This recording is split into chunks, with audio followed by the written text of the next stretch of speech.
हे एक पूर्ण शक्तिपीठ आहे.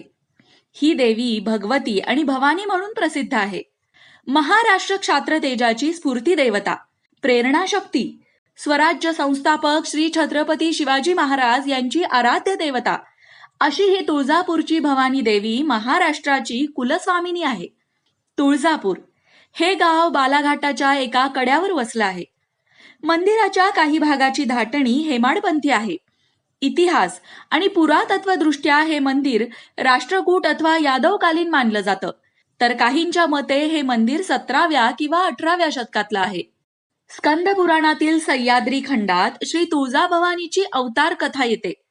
कृतयुगात कर्दम ऋषींची पत्नी अनुभूती एकदा तपस्या करत असताना कुकुर या दैत्याने तिचे पावित्र्य भंग करण्याचा प्रयत्न केला. तपस्वी अनुभूतीने पावित्र्य रक्षणासाठी देवी भगवतीचा धावा केला. देवी भगवती साक्षात प्रकट